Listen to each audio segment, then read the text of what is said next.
안녕하세요. 스마트 정형외과 동물병원 함정식 원장입니다. 오늘은 케이스 리포트를 한번 해보려고 합니다. 좀 다리 상태가 좀 많이 안 좋았던 아이가 있어서 그 아이 케이스 한번 보여드리면서 어떻게 회복했는지 이런 과정들을 한번 보여드리도록 하겠습니다. 10살 정도 된 포메라니안이고요. 양측 슬개골 탈구를 갖고 있었고 특히나 왼쪽 다리가 좀 많이 안 좋은 상황이었는데요. 수술 전에 걷는 모습 한번 보여드릴게요. 보시다시피 왼쪽 다리 지금 안쪽으로 완전히 꺾여 있죠. 슬개골이 빠져 있는 상태에서 미끄러운 바닥에서는 거의 체중을 못 디디고 안쪽으로 꺾여서 걷는 모습을 보이는데요. 전형적인 슬개골 탈구 4기, 가장 끝단계죠. 4기 중에서도 대퇴사두근이라고 하는 허벅다리 근육의 구축이 와 있는 케이스에 해당을 합니다. 수술하다 보면 100에 한 마리 정도는 이렇게 좀 상태가 안 좋은 상태에서 오시기도 하거든요. 수술 전 엑스레이를 한번 보여드릴게요. 우측 다리는 일반적인 슬개골 탈구 정도를 가지고 있었는데 왼쪽 다리는 슬개골의 위치가 원래는 여기쯤에 가운데 대퇴골 팔자골 고랑 안에 있어요. 되는데 안쪽으로 빠진 상태에서 각도가 좀 크게 빠져 있고요. 이 경골이라고 하는 이 밑에 있는 정강이 뼈가 원래는 정면을 향하고 있어야 되는데 안쪽으로 돌아가서 옆면을 향하고 있는 걸 볼 수 있습니다. 대퇴골, 허벅다리 뼈는 정면을 보고 있는데 정강이 뼈는 내측으로 90도로 꺾여 있는 상황인 거죠. 그러니까 정상적으로 걸을 수가 없게 되는 거죠.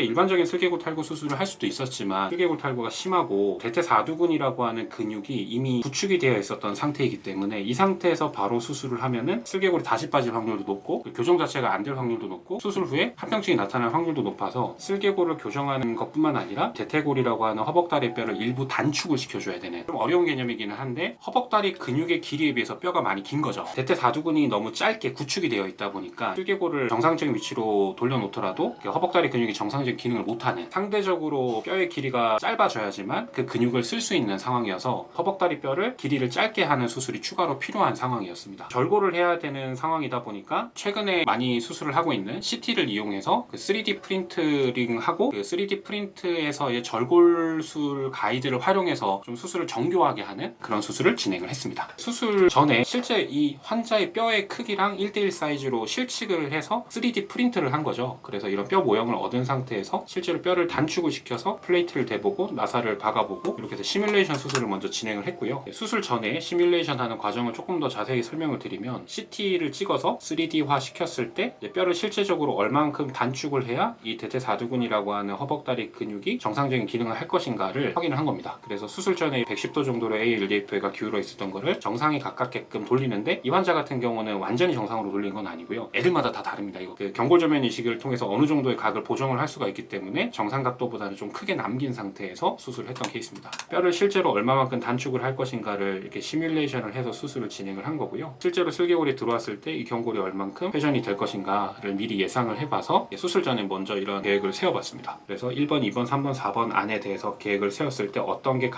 환자에게 가장 잘 맞겠다라고 평가를 해서 진행을 했고 이 아이는 2번으로 진행을 했던 케이스입니다. 수술 후 엑스레이를 보여드리면 지금 오른쪽 다리보다 왼쪽 다리가 살짝 짧아진 걸 볼 수 있거든요. 그런데 걸어 다니는 데는 크게 문제가 되지는 않습니다. 오른쪽은 일반적인 슬개골 탈구 수술을 진행을 했고 왼쪽은 뼈 길이를 단축하면서 기울어 있던 이 경골, 대퇴골의 각도를 조금 펴주고 동시에 경골조면 이식, 핀 박는 수술을 동시에 진행을 한 케이스입니다. 가장 중요한 건 수술 결과죠. 얼만큼 회복을 했나 보여드릴게요. 수술 후 이제 한 6주 정도 됐을 때 보행 모습인데요. 기존에 왼쪽 다리 같은 경우는 다리가 아예 꺾여서 다리를 딛지 못했던 아이가 지금은 그래도 정상적인 보행을 하고 있는 것을 볼 수 있습니다. 발바닥도 정확한 각도로 붙이고 있고 아직은 조금 어색함이 남아있지만 수술하고 나서 최근에 한 10주 정도 됐을 때 걷는 모습도 보여드릴게요. 털도 조금 더 자랐고 왼쪽이 다리가 짧음에도 불구하고 거의 티가 나진 않죠. 대퇴사두근이 구축됐기 때문에 어쩔 수 없이 뼈를 길이를 일부 짧게 만들긴 했지만 걷거나 일상생활하는 데는 문제없을 정도로 잘 회복한 것을 볼 수 있습니다. 오늘은 슬개골 탈구 4기, 특히나 대퇴사두근의 구축이 심한 환자에서 CT와 3D 프린트 그리고 절골술을 활용해서 수술한 케이스에 대해서 살펴보았는데요. 이런 케이스가 자주 있는 건 아닙니다. 하지만 돌고 돌아서 병원을 여러 군데 거쳐서 오셨던 아이고 좀 수술에 대해서 좀 굉장히 많이 걱정을 하셨거든요. 얼마만큼 회복할 수 있을까에 대한 불안도 당연히 있었는데 그래도 결과가 굉장히 잘 나왔던 그런 케이스이고요. 보호자님께서도 참 수술 결과에 대해서 만족을 해주셨고 잘 걷는 모습을 보면서 행복해 하시던 모습이 저희도 너무 기분이 좋았던 그런 케이스여서 케이스 리포트를 한번 만들어 봤습니다. 혹시라도 이렇게 너무 다리가 심하게 변형이 되어 있어서 수술 불가 판정을 받고 그냥 어쩔 수 없이 그냥 이렇게 살아야 된다라고 하는 경우들이 종종 있는 것 같습니다. 그런데 포기하지 마시고 저희 스마트 정형외과 동물병원 한번 문의를 주신다면 저희가 같이 고민하고 솔루션을 드릴 수 있도록 노력을 해보겠습니다. 다음에 또 좋은 케이스로 저희가 하고 있는 수술에 대해서 또 인사드릴 수 있도록 하겠습니다. 감사합니다.